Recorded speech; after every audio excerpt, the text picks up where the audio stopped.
Quand on parle de réussite, on imagine tous quelque chose, une sorte de modèle invisible qu'on ne questionne jamais vraiment, comme si c'était évident, comme si la définition était universelle.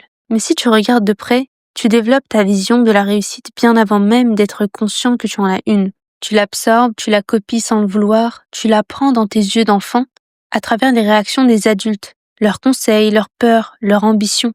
Et sans que tu t'en rendes compte, tu crées une sorte de règle intérieure. Tu te dis, réussir, c'est ça. Sauf qu'on ne t'a pas demandé ton avis. On ne t'a pas demandé ce que toi tu ressentais.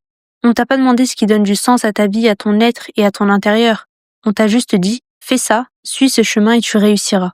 Alors tu avances, tu fais ce qu'il faut, tu joues le jeu, tu poursuis des objectifs qui ne viennent parfois même pas de toi. Et le pire, c'est que ça peut marcher. Tu peux vraiment atteindre tout ce qu'on t'a dit d'atteindre. Mais au fond, il manque quelque chose. Cette sensation de vide, cette sensation étrange de c'est tout, alors que tu fais exactement ce que tu étais censé faire. Cette impression que tu coches des cases, mais que ton cœur ne coche rien. Et c'est ça l'illusion silencieuse.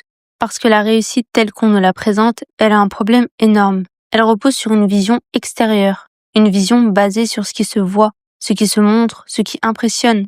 On t'a appris à mesurer ta réussite en regardant autour de toi, en te comparant, en évaluant si tu avances assez vite, assez fort, assez bien, mais jamais en te demandant si tu avances dans la bonne direction. Jamais en te demandant si tu avances vers quelque chose qui résonne avec ce que tu veux vivre toi. Et c'est comme ça que des milliers de personnes avancent droit dans un mur, mais avec détermination.